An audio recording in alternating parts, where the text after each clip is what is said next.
Welcome back to my channel. Today we're diving into the courtroom storm that no one, not even TLC, saw coming. Kody Brown, the man who once swore he'd protect Robyn at all costs, has finally done the unthinkable. He's turned against her. And in this moment, every buried secret, every lie, and every manipulated tear has been dragged into the light. The rain hadn't stopped all morning. It fell softly over the Flagstaff courthouse, washing against the windows like it was trying to cleanse the years of sin trapped inside. Inside courtroom 4B, you could feel the air tighten, thick with tension, betrayal, and the ghosts of broken promises. Reporters whispered. Cameras rolled. And for once, Robyn Brown didn't look like the victim.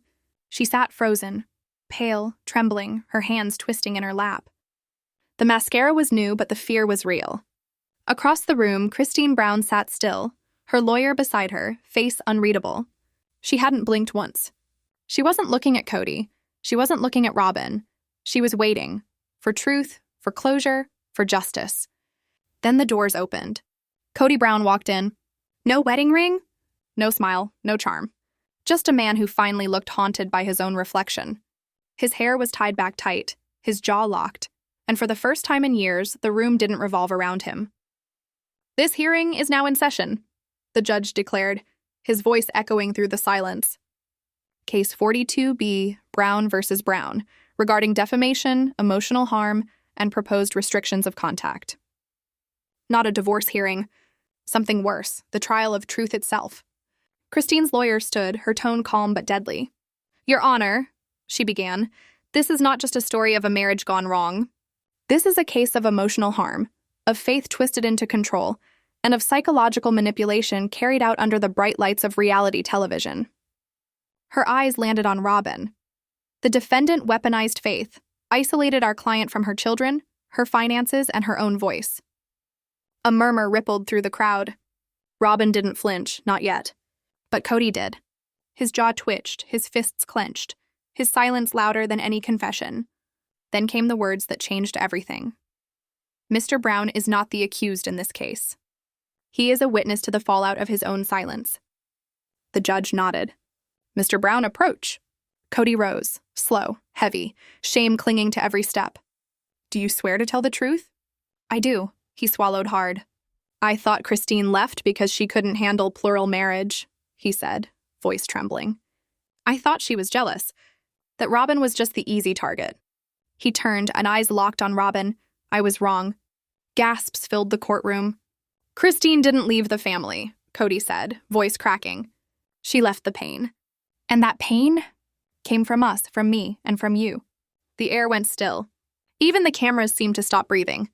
Robyn shook her head in disbelief, whispering, No. You manipulated our children, Kody continued, louder now. You made them believe their own mother was dangerous. You poisoned them against her.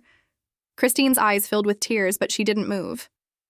She'd waited years for these words. You told me she was broken, Kody said, that she was rebellious. And I believed you. I let you turn me against my own wife. He took a long, shaking breath. I used love like a weapon. I let you dictate who deserved it. I gave you control, and you used it to destroy her. The lawyer handed a folder to the judge. Exhibit 5. Text messages from Robyn Brown to Kody, discouraging him from seeing Christine's children, warning of spiritual consequences if he disobeyed. The judge's eyes darkened. Cameras zoomed in. Robyn's hand flew to her mouth. This wasn't just family drama anymore. It was evidence. Christine stood when the judge invited her to speak. Her voice was steady but raw. I didn't leave because I stopped loving him, she said. I left because he stopped loving me. She looked at Kody, then straight at Robyn. I told him I was being isolated, that my kids were scared, that every decision I made was overruled. And when I asked for help, I was told I was dramatic. The room fell silent. But what do you call it? Christine said softly. When someone uses your faith to keep you quiet. When someone tells your daughter she's cursed for walking away. When someone records your breakdown and calls it proof you're unstable. Robyn blinked hard, but the tears didn't fall. I was never the problem, Christine said. I was just the first one brave enough to leave. The judge ordered a recess. The courtroom buzzed like static. Robyn turned to Kody. How could you do this to me? She hissed. He didn't answer. He just walked away. No glance, no apology, no goodbye. When they returned, the air was different. Thicker. Colder. Christine's lawyer stood again. "Your Honor," she said, Exhibit 9B. A gold flash drive was placed before the court. The recordings. Robyn's face drained of color. She knew what was coming. "Sometimes," the lawyer said, "the truth doesn't hide in statements or signatures. It hides in whispers." The speakers crackled. Christine's voice echoed through the room. Tired, trembling, desperate. "Robyn, I'm trying. I don't know how else to fix this." Then came the voice that made the gallery gasp. Cold, sharp, authoritative. Robyn's voice. "Trying isn't enough, Christine. You embarrass this family? You embarrass our faith." The courtroom froze. And just like that, everything the world thought they knew about the sister wives shattered. Today's courtroom wasn't just about legal arguments or cold evidence. It was about revelation.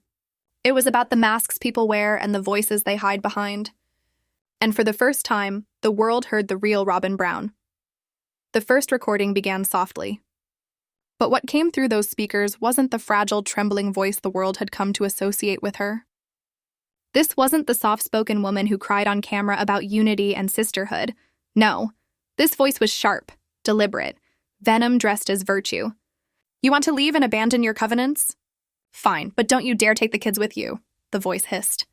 "They need discipline. They need obedience and not your selfish emotions."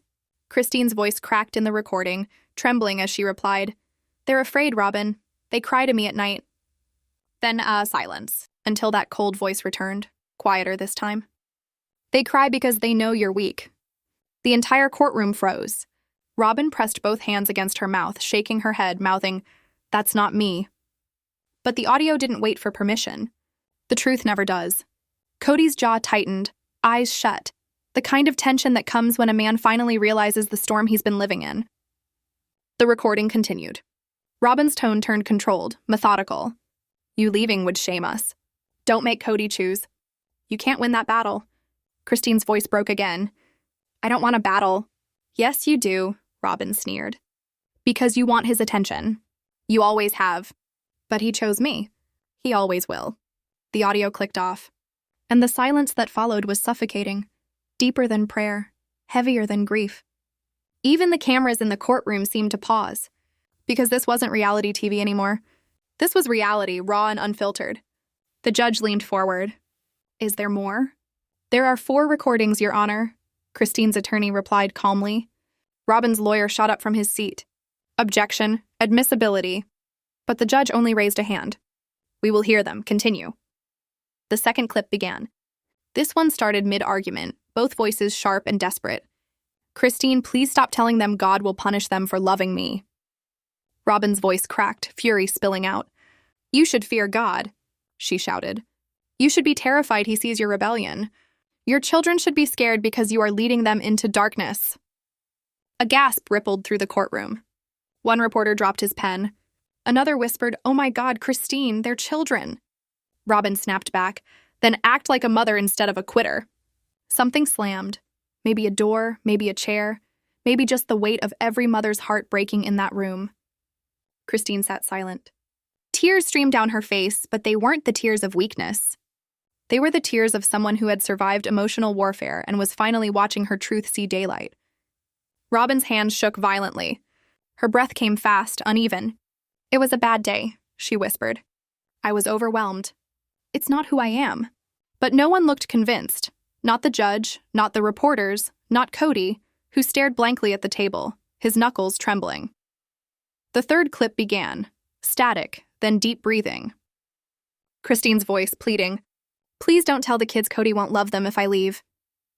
Robyn's voice slid in like a whisper wrapped in ice. "Sometimes fear is the only thing that keeps children on the right path." Christine's voice cracked. "Fear isn't faith." Robyn shot back coldly. "Faith without fear is foolishness." "You poisoned his spirit," Robyn accused. "No," Christine's voice trembled. "You did." Then Robyn's final blow, chilling, absolute. "I will not lose him. And if you walk away, he walks away from you. That's how God works." The clip ended. A woman in the gallery wiped tears from her face. A man muttered under his breath, "This is abuse." Even the longtime defenders of Robyn Brown, the ones who swore she was misunderstood, sat in stunned silence. Because the villain had spoken and the mask was gone. Then came the final recording. It began quiet, too quiet. "Christine, I feel like I'm disappearing," came Christine's fragile voice. Robyn's reply was ice cold, then disappear quietly. There was a long pause. "I don't owe you kindness," Robyn said finally. "I owe this family stability. You are chaos, and Kody sees that now." Christine whispered, "You've changed him." Robyn's voice cut through the room like a blade. "No, Christine. I revealed him." Those 4 words hung in the courtroom like a ghost that refused to leave. Christine's face crumpled, not from weakness but from the pain of recognition. Pain that runs deep enough to carve scars no one can see. Robyn sat frozen, her tears finally falling, black trails of mascara streaking her cheeks. But these weren't the same tears she'd always shown the cameras. These were different. They weren't for sympathy, they were for fear. Because this time the mask hadn't just cracked. It had shattered. Kody finally raised his head, eyes glassy, voice breaking. "I didn't know," he whispered. "I didn't hear that side of her. I didn't want to see." Christine looked at him, truly looked, and in that moment he flinched. Because what he saw in her gaze wasn't anger. It wasn't triumph. It was disappointment. The judge exhaled. "Mrs. Brown," he said evenly, "do you wish to respond to these recordings?" Robyn shot up, her chair scraping violently against the floor. "Those clips, you don't understand. I was trying to protect the family. She was destroying everything." The judge's voice cut through her hysteria. "Mrs. Brown, control yourself. She made him miserable." Robyn cried. "She made all of us miserable. She abandoned her commitments, her duties, her faith." But by then, no one was listening. Because the courtroom had already decided what it believed. And for the first time in years, the truth didn't belong to Robyn Brown. It belonged to the silence that followed her words. It belonged to the silence that followed her words. The moment Robyn opened her mouth, the courtroom shifted. Her voice cracked, not from sorrow, but from fury. The soft-spoken mask she'd worn for years slipped, revealing the rage underneath. Christine's attorney didn't raise his voice. He didn't need to. He simply leaned forward, tone calm, almost surgical. "Tell me, Mrs. Brown," he said. "Where in Scripture does it say that mothers must be terrified to raise their children? Where does it say that humiliation builds unity?" Robyn's composure snapped. "Don't twist Scripture," she shouted, her voice echoing across the marble walls. "You don't know what God demands." And then Christine spoke. Her voice was soft, almost tender, but each word cut through the tension like glass. "God would never ask me to fear you." Robyn flinched like she'd been struck. Her eyes darted across the room, searching for someone, anyone, to save her. "You don't understand," she stammered. "You don't understand." Her breathing quickened, shallow and uneven. Panic rolled through her chest like waves crashing against rock. For the first time in years, she wasn't in control. There was no TLC confessional couch to cry to, no producer cueing sympathetic music. There was no edit to make her pain look pure and her cruelty look justified. This was real. This was raw. And this was devastating. Because when someone's power is built on secrecy, the truth doesn't just expose them, it burns them alive. Her lawyer rushed forward, hand on her shoulder. "Your Honor," he began quickly. "My client was under emotional strain. These were private marital discussions." But Christine's lawyer cut in, voice sharp. "These were not private," he said firmly. "These were threats, acts of spiritual coercion and emotional intimidation. And they weren't directed toward her spouse. They were directed at another woman and her children." Robyn's attorney opened his mouth to argue, but the judge raised a hand. "Enough," he said firmly. "We will recess for early lunch. When we return, we'll hear testimony from the witnesses requested by the plaintiff." He turned directly to Robyn. "And Mrs. Brown, you will not interrupt them." The gavel came down like thunder. Robyn slumped into her chair, her face pale, trembling. The room fell quiet except for the faint shuffle of papers and the sound of her uneven breathing. Kody stood slowly, eyes locked on her. Not with anger, but disbelief. He stared at Robyn like he was seeing a stranger for the very first time. "You told me she was unstable," he said quietly. Robyn looked up, desperate. "Kody, please." But Kody's voice cracked, heavy with realization. "It wasn't her, was it?" he whispered. "It was you." Christine's breath caught in her chest. Not from triumph. Not from revenge. But from something far more painful, confirmation. She wasn't crazy. She wasn't dramatic. She wasn't alone. She had been right, and no one had believed her. Not even him.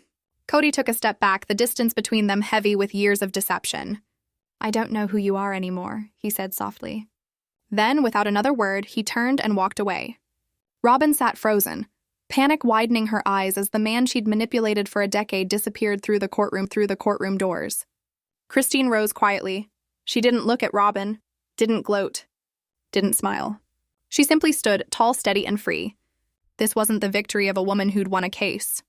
It was the quiet liberation of a woman who had survived years of emotional captivity. As she walked toward the door, the gallery parted like a wave before her. Reporters, spectators, even the judge watched in silence. Because what they were witnessing wasn't just a mother leaving a courtroom. It was a woman reclaiming her soul. The truth hadn't set her free.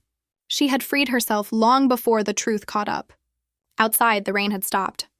The clouds cracked open, and sunlight slipped through the glass, spilling warmth across the courthouse steps, like a final blessing. Inside, Robyn sat shaking. No longer the favored wife, no longer shielded by Kody's loyalty, no longer the untouchable symbol of spiritual superiority. And as the doors closed behind Christine, one truth hung heavy in the air.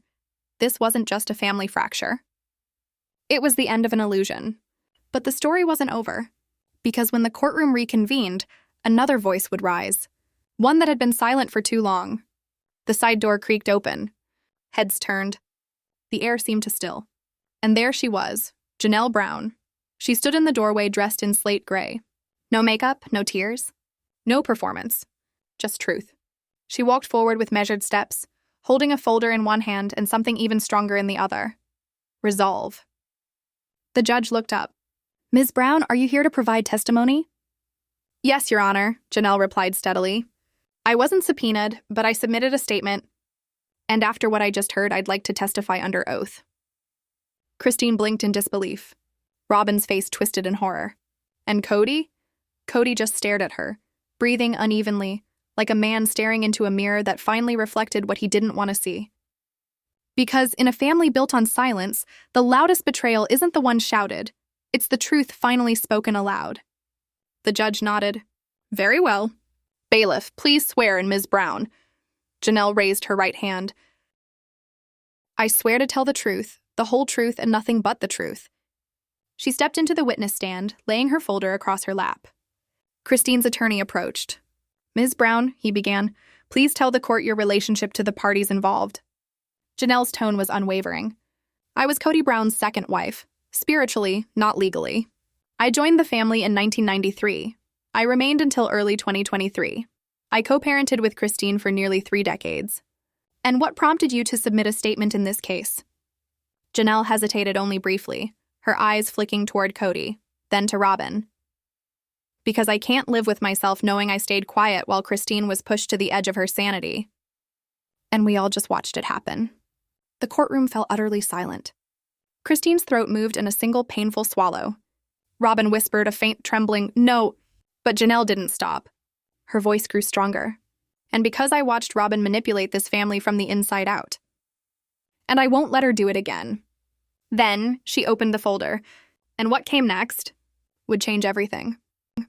When Janelle took the stand, the air in that courtroom shifted. It wasn't just testimony anymore, it was revelation. She adjusted her glasses, fingers brushing over the folder in her lap like it carried the weight of her conscience. "I kept a journal," she began softly, voice steady but eyes glassy with memory. "I didn't write every day, but I wrote enough to map the shift." Christine's lawyer leaned forward. "Miss Brown, can you explain what you mean by the shift?" Janelle nodded, pausing for a moment. "It started slowly," she said. "Back in 2012, that's when Robyn started changing the family schedule." A murmur swept through the room. "The family schedule?" the attorney repeated. "Yes," Janelle continued. "Kody used to rotate houses evenly. We had balance, routine, fairness. But Robyn began asking for more time. At first, we understood. It was during her pregnancies. We supported her. But then came the excuses. Emotional fatigue. Spiritual burnout. Then she said the children were too attached to Kody and he needed to stay longer." Her tone hardened. By 2015, Kody was spending 80% of his nights at Robyn's house. Christine closed her eyes. Everyone in the room already knew this, but no one had ever dared say it out loud, under oath, in front of a judge. "And how did this affect Christine?" the lawyer asked quietly. Janelle's answer came after a long, pained breath. "She started shrinking," she said. "That's the only way I can describe it." Her voice got smaller. Her presence in family meetings faded. She stopped looking people in the eye. Every time she tried to raise a concern, Kody would defend Robyn. "It's not always bruises you can see. Sometimes emotional abuse looks like watching someone's light fade, one piece at a time." You could feel the silence grow thick. Even the reporters stopped scribbling notes. "And Robyn?" the attorney pressed. Robyn wasn't passive, Janelle said flatly. She'd quietly insert herself into Christine's parenting, correct her in front of her own children, tell Kody that Christine was too harsh. And when Christine pushed back, she paused. Robyn would cry. And suddenly, Christine became the villain. The lawyer stepped closer. "Do you believe Robyn orchestrated this?" Janelle didn't blink. "Yes, it was calculated. And she used faith as her weapon." The judge leaned forward. "Explain, Ms. Brown." "She twisted scripture," Janelle said firmly. "Used verses about obedience and submission as tools for control. She would frame Christine's independence as rebellion. She'd say things like, 'Christine's teaching the kids to challenge authority,' or 'God isn't pleased with her tone.' And Kody, he absorbed every word." "Did you ever confront her?" the lawyer asked. "Twice," Janelle said. "Once in 2018, when Robyn told Kody that Christine's girls were out of control and should stay with her for a weekend. I told Robyn it wasn't her place." "And how did she respond?" Janelle's mouth twitched, a humorless smile. She smiled back at me and said, "I'm just trying to be their second mom. If Christine can't lead them spiritually, someone has to." A gasp rippled through the gallery. Robyn shook her head violently. "That's not true. That's not me." The judge's voice cracked through the chaos. "Mrs. Brown, you are out of order." Robyn fell silent, trembling. Christine's lawyer leaned toward Janelle. "Did you document these interactions?" "Yes," Janelle said, reaching into her folder. She pulled out 2 typed pages. "These are verbatim from my journal, typed the week after it happened." The judge accepted them. Robyn's lawyer objected. "Overruled," the judge said without hesitation. "And the second confrontation?" Janelle's voice finally cracked. "It was the day Christine called me crying. Robyn had told her daughter that leaving the family would mean losing God's protection, that she was risking her soul." Christine gasped audibly, her hand flying to her mouth. "That," Janelle said, her voice trembling but strong, "was the moment I knew this wasn't family tension. It was spiritual abuse." She turned, locking eyes with Robyn. "You used God to scare her kids. You used fear to silence Christine. And you used Kody's pride to destroy what little balance we had left." Kody's head dropped into his hands. His shoulders shook, not with rage, but with regret. Sometimes the most powerful testimony isn't loud. It's the quiet truth from someone who finally decides to stop enabling. Christine's lawyer spoke again. "Ms. Brown, in your opinion, is Christine's current emotional state the result of Robyn's manipulation?" "Yes," Janelle said without hesitation. "Christine didn't just suffer a broken marriage. She suffered character assassination, a death by 1,000 spiritual cuts." The courtroom was silent. You could hear the hum of the air conditioning. The judge reviewed the pages, flipping through Janelle's journal entries, then looked up. "This court recognizes Ms. Brown's journal as admissible under the contemporaneous notes rule. It will be considered part of the emotional abuse timeline." Robyn suddenly snapped. "This is a conspiracy," she screamed. "You're all jealous. You've always hated me. You blame me for everything." "Order!" the judge roared.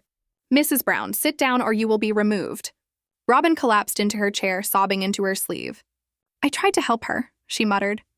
"I was trying to save the family." Kody stood slowly, his voice soft but cutting. "No, Robyn," he said. "You weren't trying to save it.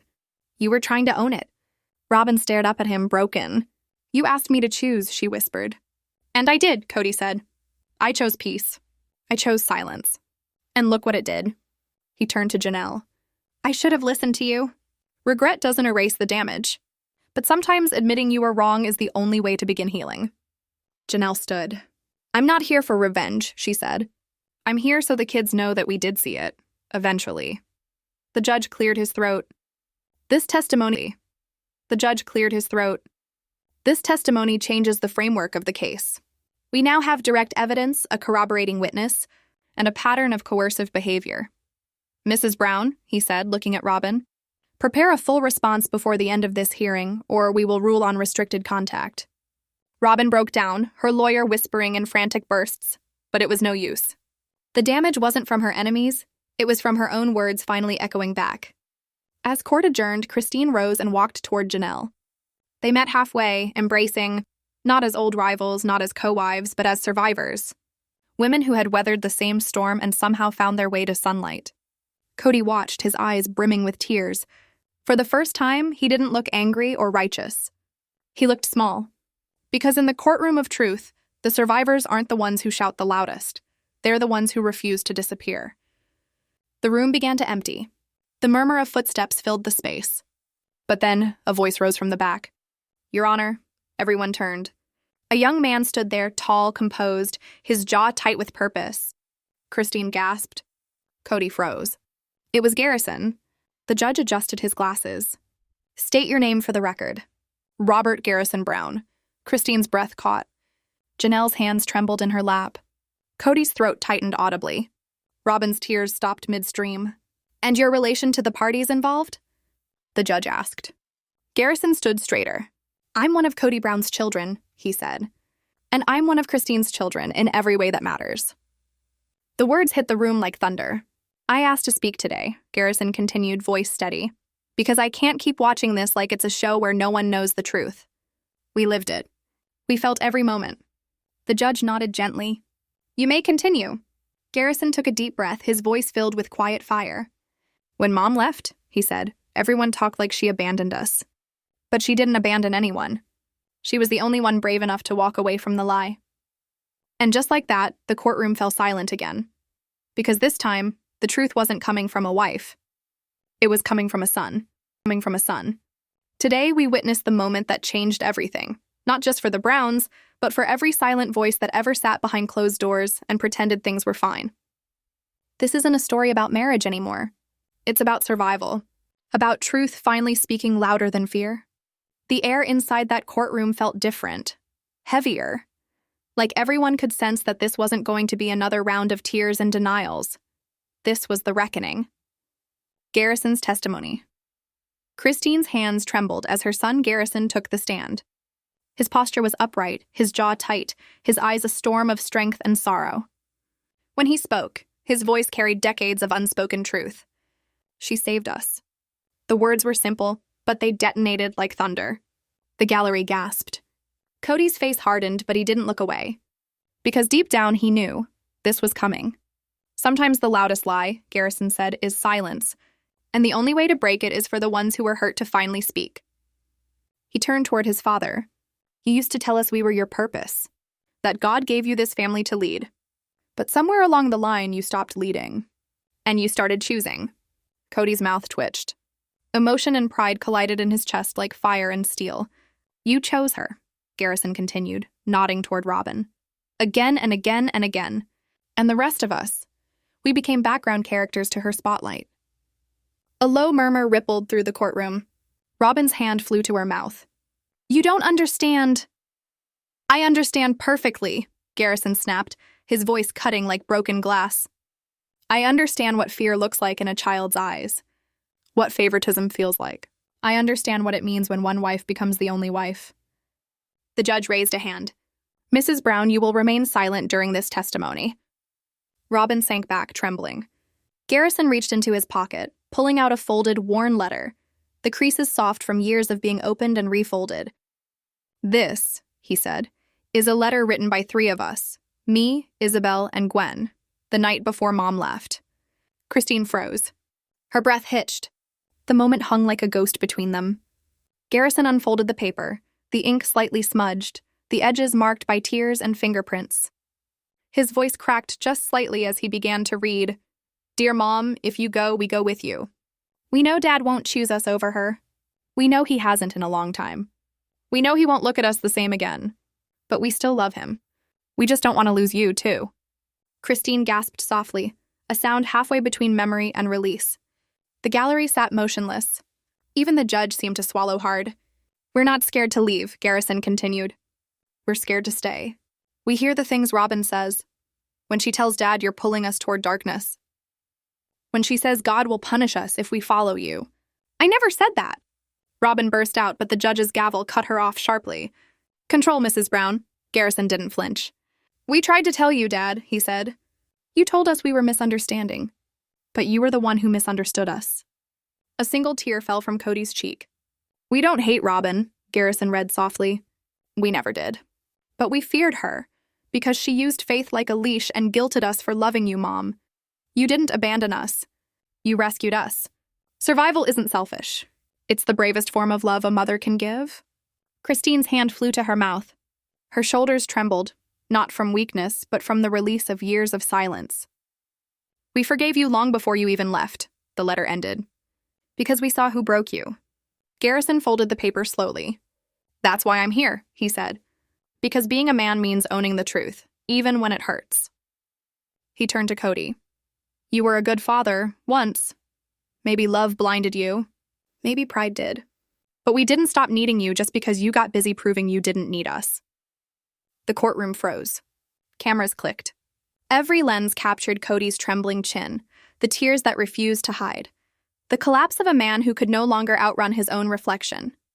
Mom left to save us, Garrison finished. And I'll be damned if anyone calls her selfish for that. The judge's voice was low, reverent. Thank you. The letter will be entered into evidence. Robyn's response, the judge turned. Mrs. Brown, would you like to respond? Robyn stood unsteady. I tried to hold the family together, she stammered. I tried to follow the faith. I thought Christine was leading people away. I thought I was saving... Her voice cracked. I didn't want to hurt anyone. I was scared. Scared to lose everything we built. The judge nodded solemnly. Fear can explain behavior. It cannot excuse harm. Robyn collapsed back into her chair, sobbing. Not the dramatic, camera-ready sobs of seasons past, but the raw, human kind. The tears of someone who finally realized the cost of her control. Mary's arrival. Then came the moment no one expected. The bailiff approached the bench and whispered something to the judge. His brows lifted. We have received a sealed statement from a minor child, he said. With counsel's consent, I will read an excerpt. He unfolded the paper. Please don't make us go back to that environment. I like peace. I like when Mom smiles. I don't want to live where love feels conditional and God feels like punishment. The room fell completely silent. Someone in the gallery sobbed, the kind of sound that makes even strangers cry. Janelle covered her mouth. Christine's tears flowed freely. The judge exhaled slowly. This testimony meets the threshold for protective consideration. And then the twist that froze every heart in the room.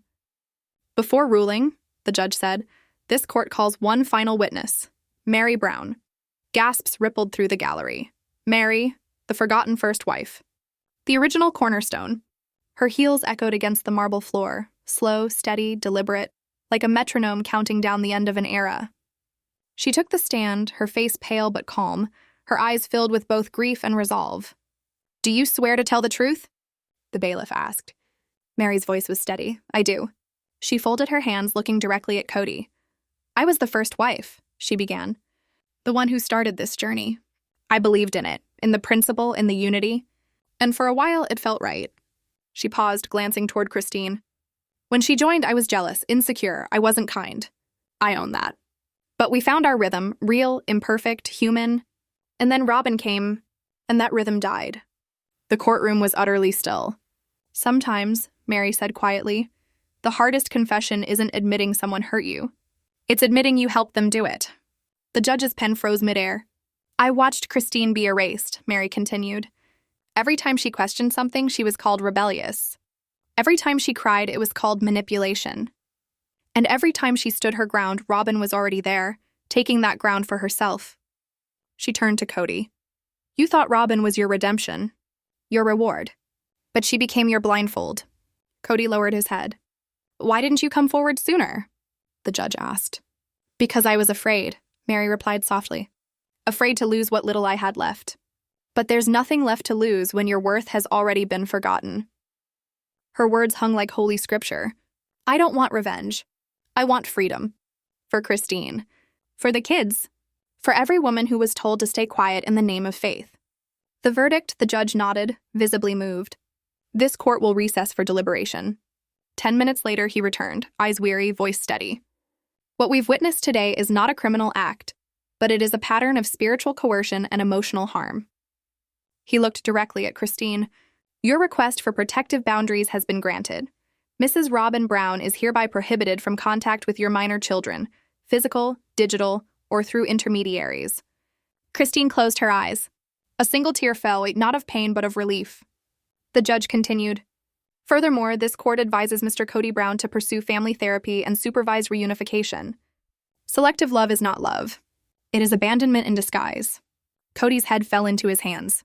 Then the final blow. Mrs. Robyn Brown, the judge said, though no criminal penalty applies today, your conduct, as testified and recorded, is found to be spiritually abusive and psychologically harmful. You are ordered to complete mandatory counseling before contact with any of the Brown children may resume. The gavel struck. One sound, but it echoed like the closing of a chapter that had been open far too long. Christine didn't celebrate. She didn't even smile. Because this wasn't victory, it was release. Kody rose slowly, looking like a man aged by truth. He approached Christine, voice trembling. I'm sorry, he said. Christine met his gaze. I believe you, she replied softly. But it doesn't change what happened. And then she turned, quietly, peacefully, and walked away. The aftermath. As the courtroom emptied, Robyn sat alone. No cameras, no comforting hands, no Kody beside her. Just silence. Her tears fell onto the floor, unheard, unseen, maybe for the first time, real. Christine stepped into the sunlight outside, her children by her side. The reporters shouted, the cameras flashed, but for once, none of it mattered. Because freedom isn't always loud. Sometimes it's just the sound of your own footsteps walking away, unchained. Besties, now it's your turn. Do you think Robyn ever truly loved the family? Or was it always about control, about fear disguised as faith? Drop your thoughts in the comments. I'll be reading every single one. And if this courtroom finale hit hard, don't forget to subscribe. Because this story may have ended, but finale hit hard, don't forget to subscribe. Because this story may have ended, but